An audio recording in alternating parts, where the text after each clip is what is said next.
Savoir et comprendre les plus récentes nouvelles qui nous touchent.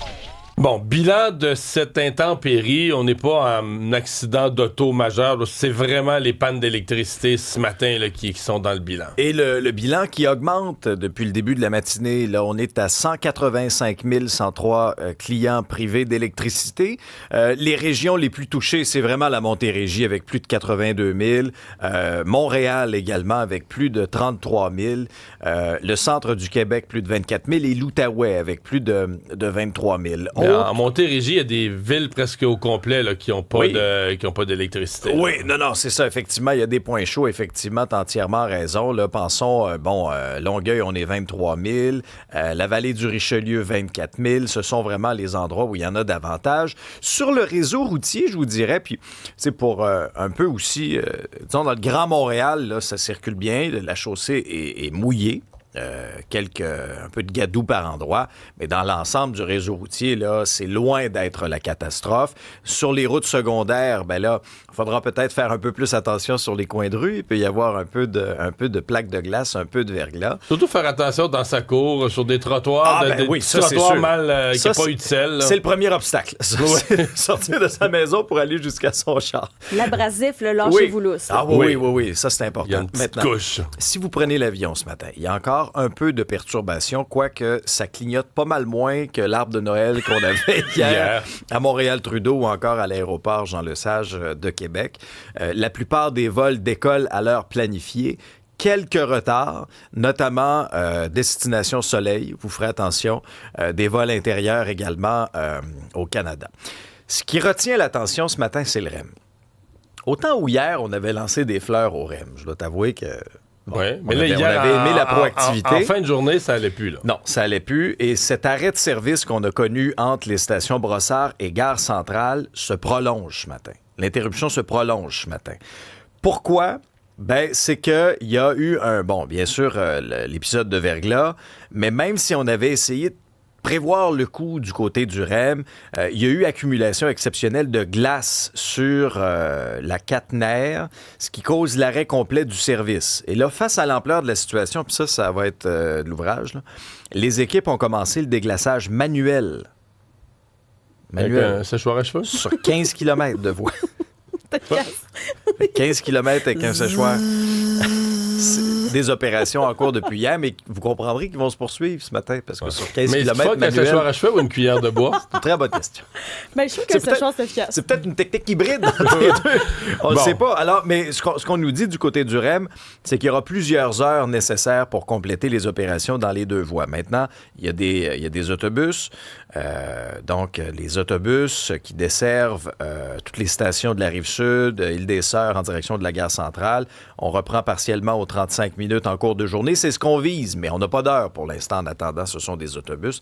Alors, si vous êtes un usager du REM et que vous vouliez partir de Brossard ce matin, bien là, il faudra utiliser l'alternative, qui sont les... Argument de plus pour le télétravail. Si vous êtes un usager du REM, mais ce matin, vous n'êtes pas un usager du REM. Non, pas ce matin. Pas ce matin. Isabelle, tu parles. Attention à tous les utilisateurs du REM.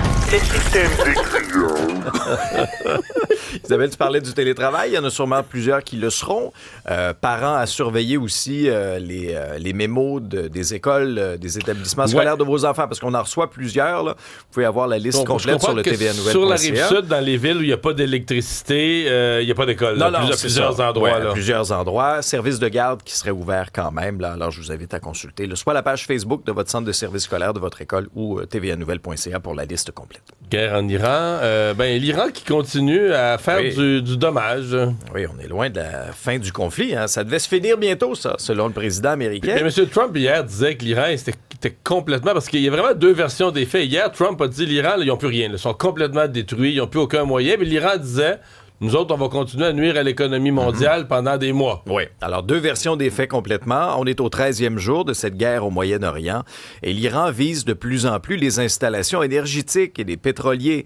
Dans le golfe Persique, entre autres au large de l'Irak, il y a des recherches de disparus qui se poursuivent. Il y a eu une attaque contre 2 cargos, une frappe qui a fait au moins un mort, une quarantaine de marins qui ont été secourus. Mais là, les autorités n'ont pas voulu dire si c'était une attaque de drone, une collision avec des embarcations chargées d'explosifs. Bref, c'est pas clair. Au ministère de l'Intérieur du Bahreïn, on a demandé aux habitants de plusieurs localités aussi de rester chez eux après une attaque contre des réservoirs d'hydrocarbures, des attaques qui arrivent au moment où on apprenait que l'Iran avait commencé à déposer des mines dans les eaux du Golfe et du détroit d'Ormuz. Mais Alexandre, ça marche, là. Ben oui, ça le marche. prix du pétrole est reparti à la hausse ce matin. Quand je dis ça marche, du point de vue de l'Iran, qui n'a pas d'autre arme dans cette guerre que de faire dérailler l'économie mondiale, ça marche. Ah, ça fonctionne très bien, là. Tu sais, quand on regarde, disons, la référence du WTI au niveau des États-Unis, c'était à la hausse. Monté en haut des 90 quand j'ai regardé ce matin. Exactement. C'était à la hausse. Tu vois, on est à 91, en hausse de presque 5 et pour ce qui est du Brent, près de 5 aussi à 96. Ah non, donc toute cette thèse, Trump répète ça, l'Iran est plus capable de rien faire, ils n'ont plus de moyens, on les a détruits. C'est pas tout à fait C'est pas vrai. vérifié par les faits. Au point où, aux États-Unis, les pays du G7, la solution momentanée, c'est de piger dans les réserves. Et ça, ce sont les pays membres de l'Agence internationale de l'énergie qui ont décidé de libérer une quantité record de pétrole en réserve. Il y a 32 pays qui sont dans cette organisation-là. C'est le cas du Canada, les États-Unis, entre autres, qui ont décidé de libérer 400 millions de barils de leurs réserves stratégiques. Entre autres, le président français Emmanuel Macron a dit hier que ça équivaut à peu près 20 jours de volume d'exportation. Fait que là, on va se libérer une vingtaine de jours. Ce qu'on souhaite, c'est de minimiser la hausse des prix depuis qu'on a bloqué le détroit d'Ormuz là, par l'Iran. Le Canada n'a pas de réserve stratégique de pétrole, mais le ministre de l'Énergie a indiqué que le pays va contribuer sans toutefois préciser de quelle façon ça va se faire. Mais dans le concret, puis tu nous parlais aussi du prix là, du baril, cette décision-là n'a pas eu l'effet escompté sur le prix du baril, à court terme, en tout cas. En fait, c'est toujours dur à dire parce que tu as d'autres facteurs qui font monter le prix. Fait qu'un économiste pourrait venir ici sur la chaise puis dire, regarde, il a monté à 96 le Brent, il aurait monté à 100, ça, tu comprends? Donc il ça aurait a monté diminué encore. la hausse. On le sait. C'est dur à mesurer parce que tu as tellement d'incertitudes, tu as tellement de grands facteurs d'incertitude que c'est difficile à déterminer. À la une du National Post ce matin, Alexandre, un autre dossier d'un juge qui donne une peine plus légère pour un crime quand même très, très grave et qui s'appuie sur l'origine ethnique là, du coupable. Et le National Post suit ça de très, très près. Hein, oui. Honnêtement, là, il y en a plusieurs. Plus les jugements, il y en a plusieurs. Ça se passe cette fois en Colombie-Britannique, cette histoire-là. C'est un homme, peut-on lire, qui a poignardé à mort sa petite amie dans un centre commercial, qui a reçu une peine plus légère, en partie à cause de sa race.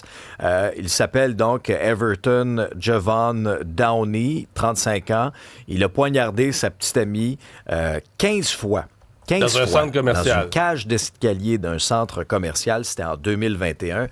Il s'est enfui. Il a été arrêté. Finalement, il s'est rendu à la police. Alors, reconnu coupable de meurtre au 2e degré, condamné à la prison à perpétuité.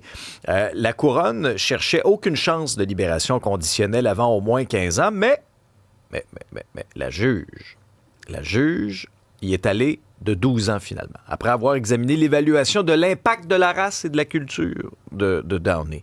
Alors, il disait, il y a un casier judiciaire important sur la violence, les armes à feu, et là, je reconnais, puis là, je vous cite, là, je reconnais cependant que l'effet aggravant de son casier judiciaire est en partie compensé par les circonstances atténuantes de ses antécédents, comme détaillé donc dans cette fameuse étude-là, là, l'évaluation de l'impact de la race et de la culture. Parce que je sais que je comprends plus rien, là. J'accepte ça, là, mais il fut une époque où, me semble-t-il, on disait, en justice, là, il faut juger l'acte. Ben, le statut de la justice, elle n'a pas un bandeau ses yeux. C'est vrai? Non, mais le bandeau ses yeux, c'est pour dire la justice ne tient pas compte. T'es-tu jeune? T'es-tu vieux? C'est quoi ton origine ethnique? Qu'est-ce que t'as fait?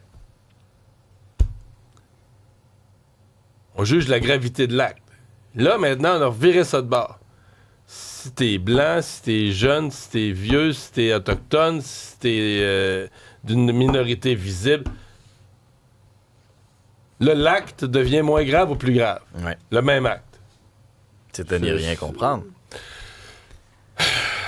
Dans ce cas-ci, si je te cite là, un autre extrait, Cite-moi. juste pour faire monter ta pression. Là. Dans ce cas-ci, il avait grandi à Toronto dans des quartiers à prédominance noire et racialement diversifiés et a fréquenté des écoles racialement diversifiées. Dans ce cas-ci. Ça justifie de... Ça explique là, qu'on puisse davantage poignarder à répétition dans une cage d'escalier de centre d'achat. Semble-t-il. Une conjointe. Ben voilà, parce que selon ce rapport-là, l'individu Downey, là, il est décrit comme un homme noir d'ascendance afro-néo-écossaise, afro-américaine et jamaïcaine. Mais il note qu'il n'a pas connu de racisme manifeste au début de sa vie. Mais sa peine est allégée à cause de sa descendance. Bon, parce qu'on va parler de hockey. Bonjour Charles-Antoine. Ouais, c'est ça. C'est souvent moi après Alexandre. Hein? C'est le fun. Hein? Tu as dit, c'est sûr qu'ils nous écoutent. Moi, là, les joueurs du Canadien, ils font semblant de ne pas parler français. C'est sûr, ils font semblant. C'est un jeu qui joue faire semblant de ne pas parler français, puis ils nous écoutent le matin à cette heure-ci. T'as eu des bons chiffres hier? Oui. Ben, c'est peut-être les joueurs du Canadien qui font monter Parce que depuis que tu as réclamé des matchs serrés, une équipe, c'est ça qu'ils font. Non, mais c'est aussi l'entonnoir de la saison. Là. On arrive à ce moment-ci. Mais encore une fois, j'ai été inquiet, mais convaincu par la réponse du Canadien quand ça s'est mis à brasser. Hier, c'était un match éliminatoire. On se fera pas de cachette. Oui, ça jouait dur. Ouais, ça jouait dur. Les sénateurs ont cette marque de commerce d'intimidateur. Et il y a une rivalité depuis 3 ou 4 saisons entre le Canadien et les Sénateurs. Et les Sénateurs sont plus à maturité que le CH. Hier, là, j'avais l'impression que ça allait basculer du côté de l'équipe intimidatrice qui n'a pas le choix de gagner pour faire les séries. Mais le Canadien, comme la veille, a navigué la tempête de la deuxième période et a bien géré la troisième pour aller chercher une énorme victoire. Celle-ci, elle est très, très grosse pour plein de raisons. Jacob Fowler était de retour. Il a été très bon, 32 arrêts. Vous irez voir la dernière minute de ce match. C'est un arrêt, là. 3. Ouais, mais il y en a un le premier des trois. Le premier des trois, c'est comme wow. À 60 secondes, à 37 secondes et à 2 secondes, là, coup sur coup, Fowler, et sa réaction, là, dès que le sifflet est sifflé, là, le coup de poing dans les airs, là, il sait très bien qu'il vient de faire une affirmation. Gagner la game et gagner peut-être son poste. Si la décision est prise aujourd'hui, là, le duo, c'est Dobeš-Fowler. Le scénario qu'on leur donne ça moitié-moitié d'ici la fin de la saison, Dobeš-Fowler, pour arriver en série. Le Canadien a un historique là, de gagner des coupes avec des jeunes gardiens ou des nouveaux gardiens. Ouais. Dryden à Patrick Roy. Ouais. Est-ce qu'on pourrait rêver de leur faire... Peut-être pas gagner la coupe, mais tu sais, de rentrer en série avec Fowler, puis comme tout à coup, là, le jour 1 des séries devient le gardien partant. Tu vois tout ça, toi? Ben, c'est surtout d'en avoir 2. C'est très rare d'avoir un duo de jeunes garçons, là, parce que Dobeš est considéré une recrue. Ouais, mais il est plus vieux. Oui, je sais, mais 3 ans de plus. Ça reste 2 gars qui ont jamais vécu ça. Exactement. Ouais. Mais c'est une grosse victoire. Il y a eu des problématiques. Lane Hudson en a plein les bottines là, quand ça brasse en ce moment. Un mauvais match. Là. Ouais, exact. Mais le plus décevant, moi, je trouve, c'est Josh Anderson depuis quelques semaines. Puis même un de nos collègues de TVA Sport a écrit, là, il frappe plus. Hier, après la mise en échec contre Carrier, là, il a voulu... Mais là... Il était comme vraiment, tu sais, l'expression une poule pas de tête, là. Il frappait sur tout ce qui bouge, mais pas bien joué, pas bien fait, dans la face de l'arbitre. Ça a fini par une punition, mais on dirait qu'il courait après une punition plutôt que d'établir un jeu phisique intelligent, là. Et la mise en échec en question, c'est Nick Cousins, qui est un vilain, joueur vicieux, mais qui est un ancien du Canadien. Puis dans les yeux de Josh Anderson, c'est comme s'il a fait « Ouais, je le connais, lui. » C'est son ancien coéquipier. Puis là, il a arrêté sa réaction à la mise en échec, qui était légale, là, d'ailleurs. Lui aussi, Alex Carrier s'est fait brasser. Là. On a vu d'autres, là, je pense. Mais là, tu sais, lui, c'est parce qu'il se protège pas. Là. Lui, il finit son jeu. Il fait sa passe pour l'équipe. Lui, il prend le coup. Ouais. Puis tout le monde se dit, il va se faire blesser. Ça n'a pas de bon sens. Il est petit. Lui et Lane Hudson, c'est pas des gros défenseurs. Mais bon, ce sera ça pour l'instant jusqu'à la fin. Mais quand même, le résultat est le bon. Et surtout avec le gain de 3-2 du Canadien, Demidov, avec le but gagnant en fin de rencontre, en troisième période, 9 points d'avance sur les Sénateurs d'Ottawa, qui était une des équipes de l'heure. Donc ça, c'est énorme, cette marge. Et le Canadien qui rejoint le Lightning de Tampa Bay. Même nombre de points au deuxième rang que le Lightning de Tampa Bay, mais la formation floridienne a un match en main. C'est quand même impressionnant. Merci. Et on a eu finalement... cette programmation. Hier matin, c'était des rumeurs, mais là, c'est la réalité du festival d'été. Puis on n'a pas eu besoin de toucher au montage qu'on avait fait hier, qu'on n'a pas eu le temps de jouer parce que les rumeurs sont fondées. Mais je dois dire que le Festival d'été de Québec a travaillé plus que fort pour essayer de ficeler une programmation qui n'est pas de leur goût.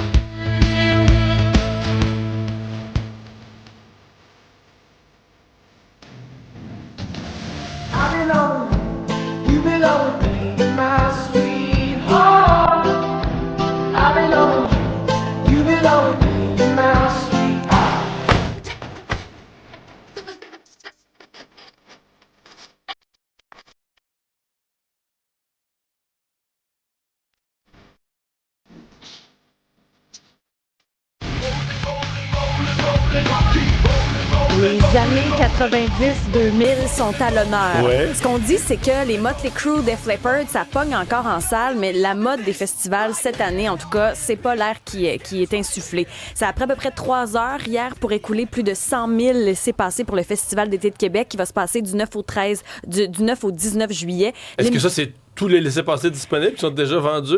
Ben, il y a eu une prévente, là, mais la plupart, oui, il va rester des billets de jour et tout ça. Ça a pris un genre de 3 heures. C'est à peu près la norme. Quoique la prévente, on dit que ça a pris un petit peu plus de temps, mais ça se vend toujours très, très vite. On entend Limp Bizkit, Gwen Stefani, Keisha, Muse, entre autres, qui vont faire partie de la programmation. Patrick Watson, Michael Bublé. Peut-être que Roxane Bruno va chanter avec. C'est peut-être là que ça va se passer sur les plaines.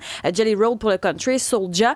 Il y a à peu près 50% de la programmation qui est québécoise cette année. On retrouve, entre autres, Lou Adrienne Cassidy, Les Louanges, qui est Vincent Roberge, Les Louanges chez son nom d'artiste, Ariane Roy. Mais ils ont été, disons, le Festival d'été de Québec est habitué d'avoir des tuiles, mais là, quelques heures avant le dévoilement de la programmation, il y a une tête d'affiche qui s'est désistée. Ce qui fait que le samedi, ils n'ont toujours pas de tête d'affiche le 11 juillet. Est-ce qu'on sait c'est qui? Ils n'ont pas voulu le dire. C'est ça Ils que n'ont pas voulu le dire. Mais tu sais, ce qu'on dit aujourd'hui, c'est qu'une poignée de main, ça veut plus dire grand-chose. Puis parfois, il y a plusieurs raisons pour lesquelles les artistes déclinent. Ça peut être une clause dans le contrat. Ça peut être la stratégie d'annonce qui va pas faire l'affaire. Ça peut être le billing sur le poster, la façon, l'ordre des noms. Ça peut ne pas faire non plus. La séquence vidéo. Il semblerait qu'il y a même une deuxième tête d'affiche qui ont sauvé in extremis de l'affaire, là. C'est de plus en plus compliqué de programmer des artistes en festival à cause de la tarification dynamique des arénas. Parce qu'avant, pour les artistes, c'était plus payant de se produire en festival. Aujourd'hui, avec le prix des billets dans les arénas, c'est tellement vendu cher qu'il faut être attractif puis pas à peu près pour les attirer, ces artistes-là, chez nous. Ils ont essayé dans la programmation Chappell Roan, qui a le vent dans les voiles, Sabrina Carpenter, Gracie Adams. Ça n'a pas fonctionné. Puis parfois, c'est pas juste une question d'argent. Oui, ça coûte de plus en plus cher les faire venir, mais c'est aussi une question d'intérêt. J'ai hâte de voir dans 10 ans où on en sera avec ça. Les festivals